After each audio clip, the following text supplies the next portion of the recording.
nature, the division of labor is not near so obvious, and has accordingly been much less observed. To take an example, therefore, from a very trifling manufacture, but one in which the division of labor has been very often taken notice of, the trade of the pen maker. A workman not educated to this business, which the division of labor has rendered a distinct trade, nor acquainted with the use of the machinery employed in it, to the invention of which the same division of labor has probably given occasion, would scarce perhaps with his utmost industry make 1 pin in a day, and certainly could not make 20. But in the way in which this business is now carried on, not only the whole work is a peculiar trade, but it is divided into a number of branches, of which the greater part are likewise peculiar trades. One man draws out the wire, another straightens it, a third cuts it, a fourth points it, a fifth grinds it at the top for receiving the head. To make the head requires 2 or 3 distinct operations. To put it on is a peculiar business, to whiten the pins is another. It is even a trade by itself to put them into the paper.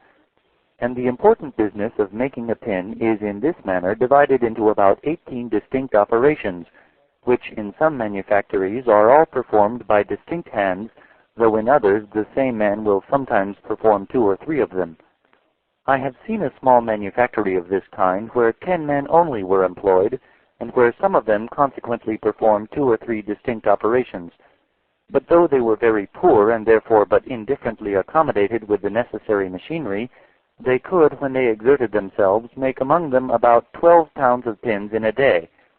There are in a pound upwards of 4,000 pins of a middling size. Those 10 persons, therefore, could make among them upwards of 48,000 pins in a day. Each person, therefore, making a 10th part of 48,000 pins might be considered as making 4,800 pins in a day. But if they had all wrought separately and independently, and without any of them having been educated to this peculiar business, they certainly could not each of them have made 20, perhaps not 1 pin in a day. That is, certainly not the 240th, perhaps not the 4,800th part of what they are at present capable of performing in consequence of a proper division and combination of their different operations. In every other art and manufacture, the effects of the division of labor are similar to what they are in this very trifling one, though in many of them the labor can neither be so much subdivided nor reduced to so great a simplicity of operation.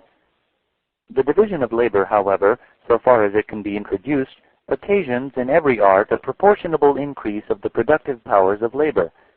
The separation of different trades and employments from one another seems to have taken place in consequence of this advantage.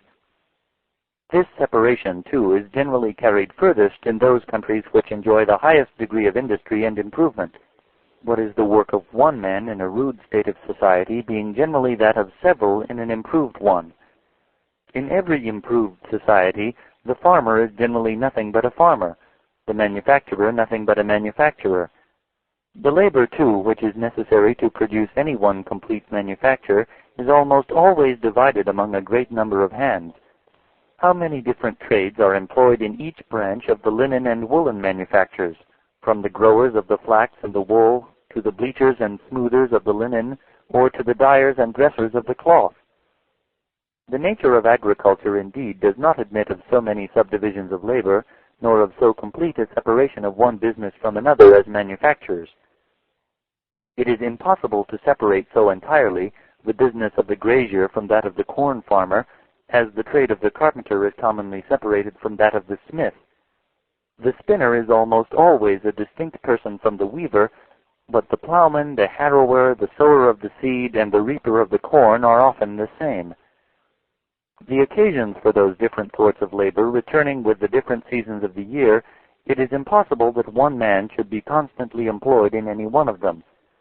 This impossibility of making so complete and entire a separation of all the different branches of labor employed in agriculture is perhaps the reason why the improvement of the productive powers of labor in this art does not always keep pace with their improvement in manufactures. The most opulent nations, indeed, generally excel all their neighbors in agriculture as well as in manufactures, but they are commonly more distinguished by their superiority in the latter than in the former. Their lands are in general better cultivated, and having more labor and expense bestowed upon them, produce more in proportion to the extent and natural fertility of the ground. But this superiority of produce is seldom much more than in proportion to the superiority of labor and expense. In agriculture, the labor of the rich country is not always much more productive than that of the poor, or at least it is never so much more productive as it commonly is in manufactures. The corn of the rich country, therefore, will not always, in the same degree of goodness, come cheaper to market than that of the poor. The corn of Poland, in the same degree of goodness, is as cheap as that of France, notwithstanding the superior opulence and improvement of the latter country. The corn of France is, in the corn provinces, fully as good and in most years nearly about the same price with the corn of England, though in opulence and improvement France is perhaps inferior to England. The cornlands of England, however, are better cultivated than those of France, and the cornlands of France are said to be much better cultivated than those of Poland. But though the poor country, notwithstanding the inferiority of its cultivation, can in some measure rival the rich in the cheapness and goodness of its corn, it can pretend to no such competition in its manufactures, at least if those manufactures suit the soil, climate, and situation of the rich country. The silks of France are better and cheaper than those of England because the silk manufacture, at least under the present high duties upon the importation of raw silk, does not so well suit the climate of England as that of France. But the hardware and the coarse woolens of England are beyond all comparison superior to those of France, and much cheaper too in the same degree of goodness. In Poland there are said to be scarce any manufactures of any kind, a few of those coarser household manufactures excepted, without which no country can well subsist. This great increase in the quantity of work, which in consequence of the division of labor the same number of people are capable of performing, is owing to three different circumstances.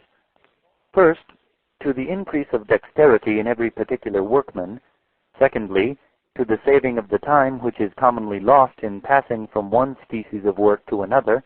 And lastly, to the invention of a great number of machines which facilitate and abridge labor and enable one man to do the work of many. First, the improvement of the dexterity of the workman necessarily increases the quantity of the work he can perform, and the division of labor, by reducing every man's business to some one simple operation, and by making this operation the sole employment of his life, necessarily increases very much the dexterity of the workman. A common smith, who, though accustomed to handle the hammer, has never been used to make nails, if upon some particular occasion he is obliged to attempt it, will scarce, I am assured, be able to make above 200 or 300 nails in a day, and those too very bad ones. A smith, who has been accustomed to make nails, but whose sole or principal business has not been that of a nailer, can seldom, with his utmost diligence, make more than 800 or 1,000 nails in a day. I have seen several boys under 20 years of age who had never exercised any other trade but that of making nails, and who, when they exerted themselves, could make, each of them, upwards of 2,300 nails in a day. The making of a nail, however, is by no means one of the simplest operations. The same person blows the bellows, stirs or mends the fire as there is occasion, heats the iron, and forges every part of the nail. In forging the head, too, he is obliged to change his tools. The different operations into which the making of a pin or of a metal button is subdivided are all of them much more simple, and the dexterity of the person, of whose life it has been the sole business to perform them, is usually much greater. The rapidity with which some of the operations of those manufactures are performed exceeds what the human hand could, by those who had never seen them, be supposed capable of acquiring. Secondly, the advantage which is gained by saving the time commonly lost in passing from one sort of work to another is much greater than we should at first view be apt to imagine it. It is impossible to pass very quickly from one kind of work to another, that is carried on in a different place and with quite different tools. A country weaver who cultivates a small farm must lose a good deal of time in passing from his loom to the field and from the field to his loom. When the two trades can be carried on in the same workhouse, the loss of time is no doubt much less. It is even in this case, however, very considerable. A man commonly saunters a little in turning his hand from one sort of employment to another. When he first begins the new work, he is seldom very keen and hearty, His mind, as they say, does not go to it, and for some time he rather trifles than applies to good purpose.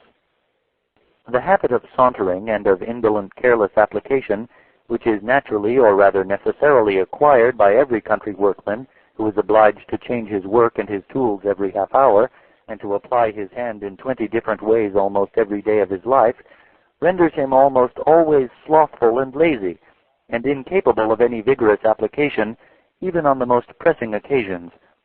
Independent, therefore, of his deficiency in point of dexterity, this cause alone must always reduce considerably the quantity of work which he is capable of performing. Thirdly, and lastly, every body must be sensible how much labor is facilitated and abridged by the application of proper machinery. It is unnecessary to give any example. I shall only observe, therefore, that the invention of all those machines by which labor is so much facilitated and abridged seems to have been originally owing to the division of labor. Men are much more likely to discover easier and readier methods of attaining any object when the whole attention of their minds is directed towards that single object, than when it is dissipated among a great variety of things. But in consequence of the division of labor, the whole of every man's attention comes naturally to be directed towards some one very simple object. It is naturally to be expected, therefore, that some one or other of those who are employed in each particular branch of labor should soon find out easier and readier methods of performing their own particular work wherever the nature of it admits of such improvement. A great part of the machines made use of in those manufactures in which labor is most subdivided were originally the inventions of common workmen, who, being each of them employed in some very simple operation, naturally turned their thoughts towards finding out easier and readier methods of performing it. Whoever has been much accustomed to visit such manufactures must frequently have been shown very pretty machines which were the inventions of such workmen in order to facilitate and quicken their own particular part of the work. In the first fire engines, a boy was constantly employed to open and shut alternately the communication between the boiler and the cylinder, according as the piston either ascended or descended. One of those boys, who loved to play with his companions, observed that by tying a string from the handle of the valve which opened this communication to another part of the machine, the valve would open and shut without his assistance, and leave him at liberty to divert himself with his playfellows. One of the greatest improvements that has been made upon this machine since it was first invented was in this manner the discovery of a boy who wanted to save his own labor. Footnote. This pretty story is largely, at any rate, mythical. It appears to have grown out of a misreading of the following passage. They used before to work with a buoy in the cylinder enclosed in a pipe, which buoy rose when the steam was strong, and opened the injection, and made a stroke. Thereby they were capable of only giving 6, 8, or 10 strokes in a minute, till a boy, Humphrey Potter, who attended the engine, added what he called scoggin, a catch that the beam Q always opened. And then it would go 15 or 16 strokes in a minute. But this being perplexed with catches and strings, Mr. Henry Bayton, in an engine he had built at Newcastle on Tyne in 1718, took them all away, the beam itself simply supplying all much better. From J.T. Desaguliers' Course of Experimental Philosophy, Volume 2, published in 1744.